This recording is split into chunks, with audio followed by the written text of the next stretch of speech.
안녕하세요 여러분, MK스입니다. 오늘도 이렇게 테슬라 모델 Y에 앉아서 인사를 드리네요. 다름이 아니라 애플은 애플뮤직으로 무손실 음원을 지원하죠. 근데 많은 분들이 생각하실 거야, 뭐 애플 카플레이도 안 되고 에어플레이도 안 되고 블루투스로밖에 연결이 안 돼서 그거 뭐 어차피 100% 활용도 안 될 텐데, 이렇게 생각하시는 분들이 있을 거예요. 반은 맞고 반은 틀린 말입니다. 그 말이 왜 반은 맞고 반은 틀린지 제가 말씀드리도록 하겠습니다.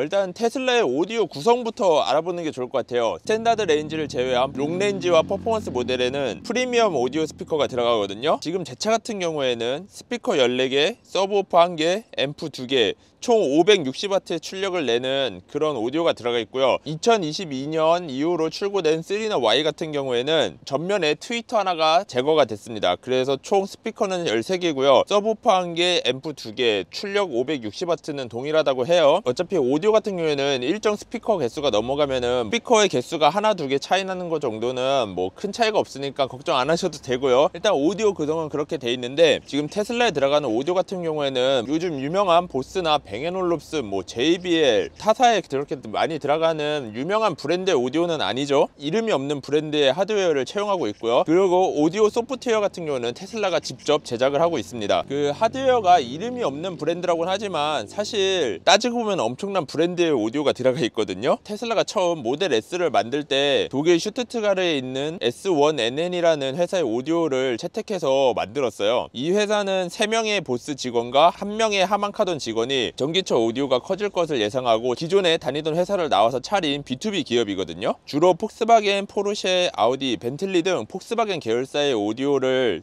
담당했던 곳이고요. 그때 폭스바겐에서 아이폰 연결을 담당하는 엔지니어가 있었는데요. 그분이 테슬라로 이직을 하면서 폭스바겐의 오디오를 제작하고 있던 S1NN이라는 회사랑 테슬라랑 연이 닿게 됐고요. 그때부터 S1NN이라는 회사가 테슬라의 오디오를 납품하기 시작했는데요. 일론 머스크는 그 당시에 브랜드 오디오가 테슬라에 들어오는 것을 굉장히 싫어했습니다. 왜냐하면은 자신이 만든 자동차 브랜드에 다른 브랜드를 묻히기 싫어했었거든요. 하지만 S1NN이라는 기업은 B2B 기업이었고 브랜드를 뭐 따로 런칭하지 않고 하드웨어만 파는 회사였기 때문에 테슬라와 정말 잘 맞는 회사였고요. 이 S1NN은 기업이 테슬라의 오디오를 납품하기 시작하였고, 그리고 이제 테슬라 차량이 많이 팔리기 시작하면서 S1NN이라는 회사도 되게 급격하게 성장을 시작해요. 그 S1NN이라는 회사가 성장하는 거를 지켜본 하만카돈이 2014년에 S1NN이라는 회사를 인수합니다. 그래서 하만카돈의 회사가 돼요. 근데 그러고 나서 2016년에 삼성의 하만카돈이 인수가 되죠. 결국은 지금은 테슬라에 삼성 하만카돈의 스피커가 들어가고 있는 셈이 된 겁니다.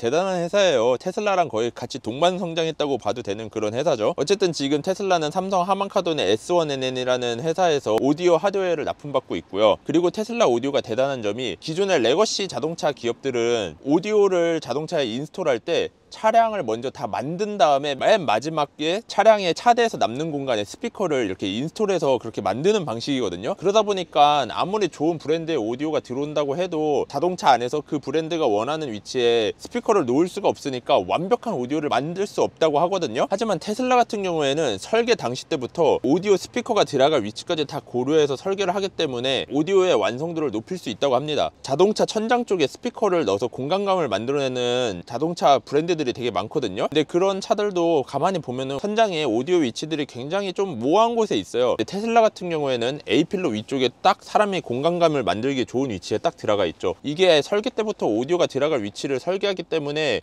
굉장한 이점이 되는 겁니다. 그리고 테슬라는 전기차여서 오디오 쪽에 고출력을 사용할 수가 있어서 출력도 높게 아주 빵빵한 오디오를 설계할 수 있습니다. 자, 여러분들 이렇게 테슬라의 오디오 시스템이 거의 완벽하게 인스톨 되었다는 거 인지하셨죠? 자, 이제 그 다음으로는 테슬라에서 음악을 듣는 방법에 대해서 말씀을 드릴게요. 테슬라에서 가장 고음질로 음악을 즐길 수 있는 방법은 USB에 고음질 무손실 음원을 담아가지고서는 USB에 꽂아가지고 듣는 방법이 있습니다. 근데 이게 진짜 대단한 게 뭐냐면요, 기존의 자동차들은 아무리 오디오 시스템을 좋은 걸 탑재했다고 해도 24비트 음악까지만 재생이 됐었거든요. 근데 테슬라는 무려 USB로 32비트까지 지원합니다. 순정 카오디오에서는 거의 최초라고 해요. 32비트의 음원도 구하기 힘든데, 대부분 우리가 무손실이라고 알고 있는 음원들은 24비트에 192kHz 정도 되거든요. 무손실을 뛰어넘어서 원음에 가까운 음악을 USB로 재생을 할 수 있는 거죠. 테슬라의 오디오를 가장 잘 즐기시려면 USB를 이용하시는 게 가장 좋고요. 그 다음으로 음악을 즐길 수 있는 방법이 아마 인앱으로 들어가 있는 스포티파이를 이용하시는 방법이 있을 거예요. 인앱으로 들어가 있는 어플 같은 경우에는 어느 정도 고음질은 지원합니다. 320 kpbs를 지원을 하거든요. 거의 CD 음질 정도 되죠. 음원의 비트레이트를 지정해 놓은 이유가 테슬라에 자체적으로 들어있는 LTE 모듈 같은 경우에는 데이터를 그렇게 많이 지원을 해주지 않거든요. 그렇기 때문에 데이터의 용량을 좀 줄일 수 있게 320 kpbs로 좀 줄여놓은 것 같습니다. 어쨌든 인앱으로 지원되는 음악의 비트레이트는 320 kpbs 정도 된다, 이렇게 말씀드릴 수 있고요. 그 다음으로 들을 수 있는 방법이 이제 블루투스로 차량과 연결해서 음악을 들을 수 있는 방법인데요. 아마 여러분들이 생각하시기에 블루투스 음질이 가장 안 좋으실 거라고 생각하실 것 같아요. 왜냐하면 블루투스는 근거리 무선 통신이고, 기존에 블루투스 이어폰이나 헤드폰을 쓰시던 분들은 음질이 안 좋았던 거를 많이 느껴보셔서 그렇게 생각하실 것 같은데, 일단은 블루투스에 대해서 설명을 좀 더 해드리자면요, 블루투스는 무선 통신을 위한 규격이죠. 무선으로 데이터를 주고받을 때 대용량의 데이터를 보다 효율적으로 압축하여 주고받기 위해 코덱이라는 규격을 통해서 데이터를 주고받는 근거리 무선 통신 방식이거든요. 코덱은 통상적으로 데이터를 압축해서 그 과정을 인코딩이라고 하죠. 전송을 하고 수신 시 코덱에 따라 압축을 푸는 과정, 디코딩 과정을 거쳐서 음악을 재생하게 됩니다. 이게 뭔 말인가 하시는 분들이 있을 것 같아요. 쉽게 얘기하면은, 만약에 이사를 간다고 생각해 보세요. 이사를 갈 때 이불을 옮겨야 돼요. 겨울 이불이라고 치면은 부피가 꽤 크잖아요. 그걸 접어서 그대로 이동을 시키면은 부피가 많이 크니까 여러분들 그거 많이 사용하죠. 이불을 넣고 진공 청소기를 대서 압축하는 그 압축팩을 많이 사용하시잖아요. 그 과정이 인코딩 과정입니다. 그렇게 압축된 이불은 부피가 많이 작잖아요. 그래서 이동을 시키고 나서 그 이불의 지퍼팩을 열면은 바람이 들어가면서 이불의 부피가 다시 원상태로 들어오죠. 이걸 디코딩이라는 과정이라고 합니다. 그러니까 블루투스 같은 경우에는 전송할 수 있는 용량의 규격이 있다 보니까 그렇게 압축을 해서 전송을 해야 돼요. 근데 압축하는 기술이 인코딩 기술과 전송을 시키고 받았을 때 푸는 기술, 디코딩 기술이 상당히 중요합니다. 그 압축을 풀 때 제대로 풀어야지, 안 그러면은 이불이 쭈글쭈글해져서 풀릴 거 아니에요. 그러다 보니까 이 디코딩 과정도 상당히 중요하거든요. 어쨌든 블루투스는 이렇게 코덱을 통해서 압축을 해서 전송한다는 점이 가장 중요한데, 테슬라의 블루투스는 OTA를 통해서 계속 개선되어 왔고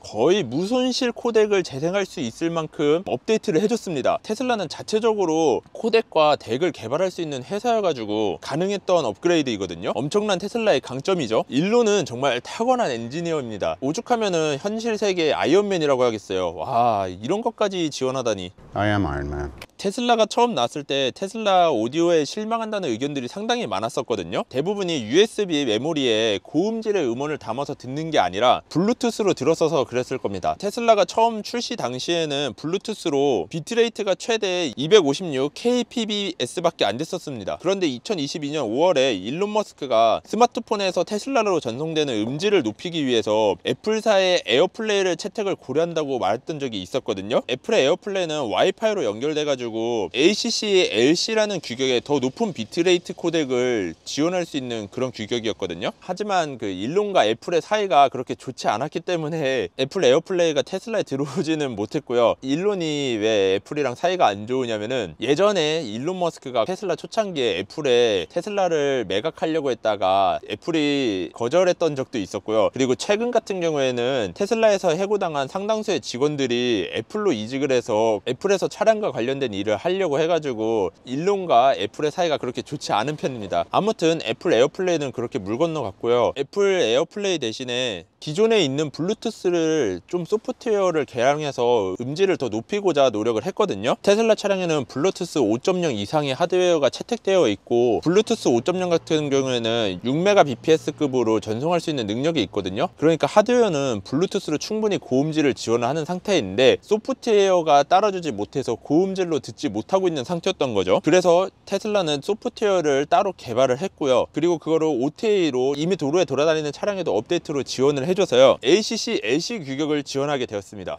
와, OTA로 정말 대단합니다. 대단해. 사실 지금 제가 테슬라 직원도 아니고 정확하게 ACC, LC 규격에 어느 정도 비트레이트까지 지원하는지는 알 수가 없었거든요. 하지만 비트레이트가 꽤 높은 규격의 ACC, LC를 지원한다고 들었고요. 거의 무손실에 가까운 음원을 블루투스로 재생할 수 있게 되었다고 합니다. 그렇기 때문에 아이폰에서 애플뮤직을 즐기시는 분이라고 하면은 설정에 들어가셔가지고 무손실 음원 재생으로 설정을 해놓고 들으시면은 테슬라에서 음질이 엄청 좋아지는 걸 느끼실 수 있어요. 아, 대단합니다. OTA로 계속 발전하는 차량이라니. 저는 KT를 이용하기 때문에 지니를 무상으로 제공받아서 차 안에서 지니를 통해서 블루투스로 음악을 계속 듣고 있었거든요. 근데 이번에 애플 아이폰 14 프로를 사면서 애플뮤직을 지원해줘서 듣게 됐었는데, 확실히 그냥 지니와 애플뮤직의 음원 차이도 있었고요. 무손실 음원으로 들었을 때 기존의 애플뮤직과 무손실 애플뮤직의 차이도 확실히 났습니다. 테슬라에서 USB로 들어보고 다른 어플로도 들어보고 애플뮤직으로도 들어보고 무손실 선택도 해서 들어보시면은 그 차이를 분명히 느끼실 수 있을 거예요. 대부분의 막기들도 많이 느끼시더라고요. 특히 조수석에 탄 여성분들이 그렇게 좋아합니다.